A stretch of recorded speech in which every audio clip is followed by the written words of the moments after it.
Hello everyone, this is Dave from Dave's Wreaths and Things. We are on to day number 4 of our Wreathster week. 7 days, 7 wreaths, plus 1 bonus wreath right at the very end, celebrating that joyous and colorful season that we call Easter. Chocolates, bunnies, eggs, it's all on the table and we love it. Why don't I just get started with day number 4 and I'll show you how I put it all together. And we are off to the races with a piece of foam core from the Dollarama, some jute rope from the Dollar Tree, as well as this black and white floral contact paper.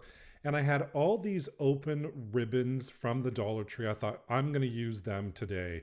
I'm not going to let them go to waste, so I'm going to use them. And these wood flowers from Solawood Floowers. I thought this would be a perfect little craft for them. And some raffia, and as well, my normal utensils. I am first going to start tracing an outline of a bunny. So I'm using a couple of wreath forms, and I'm just drawing circles out, just to kind of give me a better shape than I can draw freehand, let's say. And I'm using a small 8-inch wire frame and the styrofoam frame for the body and the head. And then I'm just going to sketch out some ears.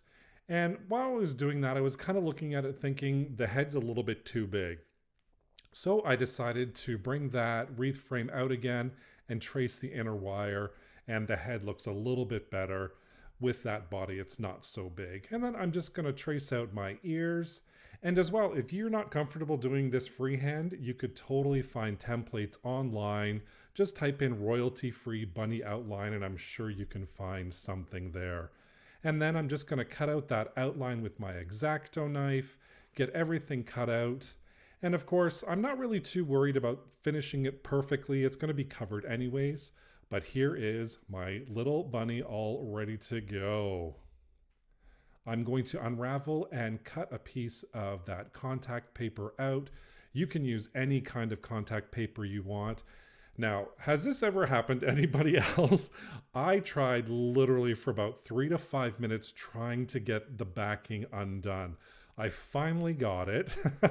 And when I finally got it undone, I just unraveled it with the good side facing down and the sticky side facing up.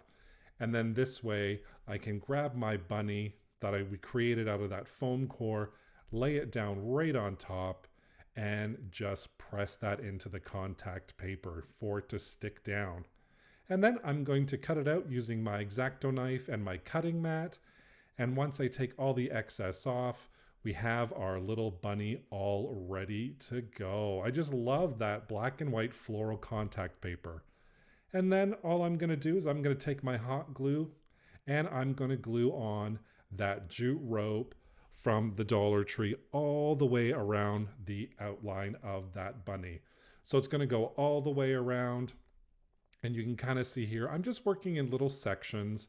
I'm not doing everything all at once. I'm just going to do little sections, make sure it's secured, make sure it's dried, and then I'm going to move on to that next section. And when I'm done, cut off the excess.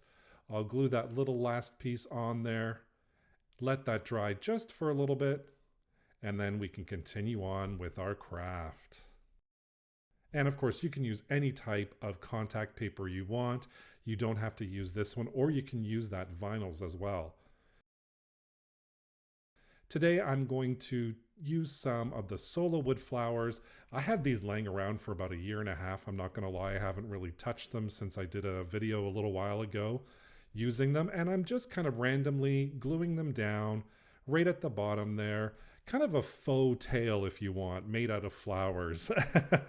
Instead of the big puffy white tail, I'm going to use those wood flowers. And yes, of course, off center was on purpose.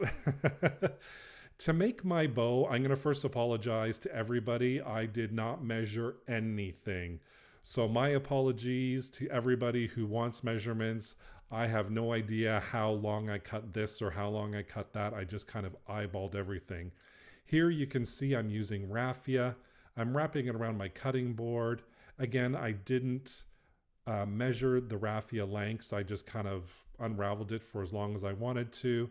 And then once that's wrapped around, I'm going to take that off my cutting mat, and then I'm going to tie that little raffia all together right in the center. just for a little bow and a little added color too with that yellow against the black and white. Because I love how black and white and yellow go together. It's just so classic. Such a classic farmhouse look too. And there's our little raffia bow. I'm going to take the black and white checkered, buffalo checkered ribbon, and I'm going to just estimate the size. Again, my apologies. I did not measure anything. I just did everything by eyeball. And I'm just going to glue those ends together, creating a loop. And I'm also going to do the exact same thing with the burlap ribbon you see here. I'm just estimating and cutting off a piece. I wanted this bow to be rustic looking, to be kind of every pattern's mixed together, but complementary patterns really. So here I am just gluing the black and burlap ribbon together, and now I'm just going to put everything together. So I'm layering everything on top, and you can see that I have done smaller ribbons. So you see the black and white checkered is larger than the burlap, etc., etc.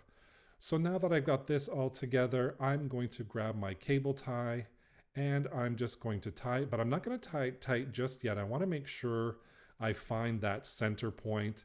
And once I'm happy with that, I'm just going to give the center a little squish, and then I'm going to close that cable tie nice and tight.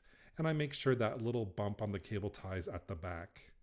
And to hide the cable tie from the front, I'm just chopping off a couple of pieces of twine, and then I'm going to wrap it around, tying it in a knot, double knot, and then those tails will hang right at the front, adding a little bit of interest for our bow. And now all I'm going to do is add a whole bunch of hot glue right on the back of that bow, hold it into place, and I'm going to obviously fluff everything up, bring out those loops, bring out that raffia paper, and we are done with our little bunny. I added a little flower right at the top just to kind of balance everything out. But here we go. We have our black and white contact paper Easter decor. And if you want to hang it up, all you have to do is add some twine on the back with a little bit of hot glue, let that dry, cut off the excess, and you have a hanger to hang on your door, on your window, on your wall. But there you go, our little farmhouse rustic Easter bunny with jute rope, a beautiful bow, and those Solawood flowers. I just love how this all came together, and I love that different bow. It's very different for me. I hope you enjoyed it, and don't forget to click on that playlist down below so you can see all the other episodes of our Wreathster week. Thank you so much for joining me today. I really enjoyed this episode, and I hope you did as well. Don't forget to subscribe and hit that notification bell so you can be notified every time I upload a new video. Thank you so much for watching. Take care. Bye for now.